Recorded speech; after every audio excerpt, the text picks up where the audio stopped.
गुरुदेव ने कहा साधना करनी है तो पहले अहंकार को व्यक्ति साइड में रख दे, नहीं तो क्या है, चंद्रायण करने को जाएगा तो उसको भी प्रतिस्पर्धा बना लेगा, उसने एक किया मैं 2 करके दिखाता हूँ। व्यक्ति क्या है, उस अहंकार की दौड़ में ये भूल जाता है कि हम साधना करने के लिए आए।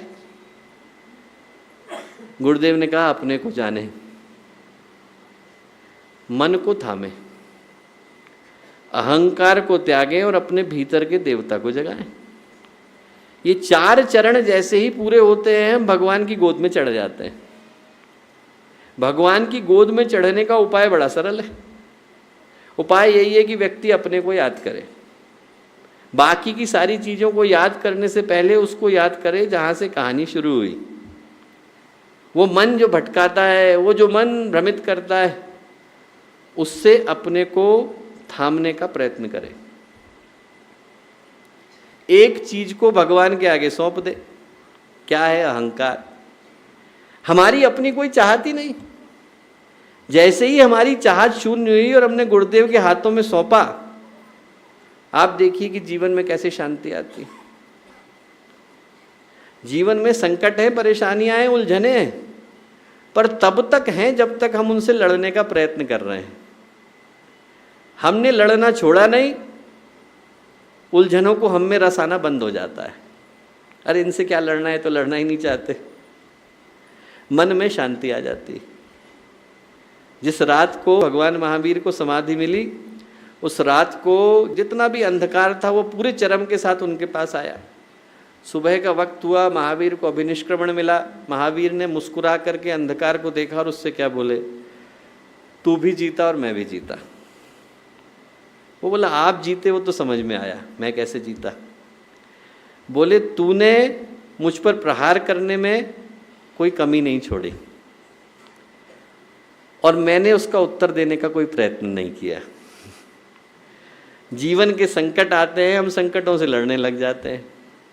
कर्म का स्वागत करने के लिए हम तैयार होते हैं तो कर्म अपनी राहें बदलने के लिए तैयार हो जाता है। हमारी लड़ाई उसकी गति को और बढ़ाती है। व्यक्ति अपने को जाने, मन को थामे, ईश्वर को पहचाने, अहंकार को त्यागे, देवता को जगाए। आड़ी महाशय थे परमहंस योगानंद जी के गुरु। एक दिन जो है जा रहे थे, एक जोर से चिल्लाए अपने शिष्य को। उनके साथ एक शिष्य चल रहा था, कपड़ा फाड़, कपड़ा फाड़। फिर दोबारा बोले कपड़ा फाड़, तो उसने घबरा करके अपनी धोती फाड़ी। जब तक धोती फाड़ी इतनी देर में एक पत्थर आकर के सिर में लगा। किनके? लाड़ी महाशय के। खून बहने लगा। बोले यहाँ लगा दे।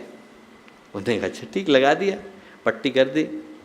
थोड़ा आगे चले तो उनके शिष्य बोले कि गुरुदेव एक प्रश्न है। क्या प्रश्न है? बोले यदि आपको पता ही था कि ये पत्थर लगने वाला है तो क्या ये उचित नहीं होता कि हम लोग राहें बदल लेते बजाय इसके कि मैं कपड़ा फाड़ता? लाड़ी महाशय बोले बेटा वो मेरा कर्म मेरे पास लौट करके आ रहा था। आज पत्थर से बचता तो कल वो चट्टान बन करके लौटता, तब मेरी रक्षा कौन करता? जब वो पत्थर बन करके आया है और वो स्वीकार कर लेता है तो जीवन की दिशाएं बदल जाती हैं। इस जीवन में तृप्ति, संतोष, पूर्णता तभी आते हैं जब हम अपने गुरु से, भगवान से मिल पाते हैं। नहीं तो जिंदगी की यात्रा अधूरी की अधूरी बनी रहती है। और वो बनने के लिए बस गुरुदेव की उसी कहानी को याद रखना पर्याप्त है। हम लोग धरती पर घूम रहे हैं पर हमारे से उंगली किसकी छूट गई है? गुरुदेव माता जी की छूट गई। जाना उन्हीं के पास है, उन्हीं की गोद में चढ़ना है। ये जो बाकी के संसार के दिखावे हैं, छलावे हैं, ये संसार के मेलों के साथ समाप्त हो जाएंगे। पर हमारे माता पिता तब हमें लेने के लिए आएंगे, पर याद तो तभी कर पाएंगे जब हमें याद हो कि हम कौन हैं। हमें याद है कि हम कौन हैं तो जीवन की पूर्णता की यात्रा हो पाती है। अपने को जाने, मन को थामे, अहंकार को यहीं छोड़ दें, गुरुदेव को गले लगा करके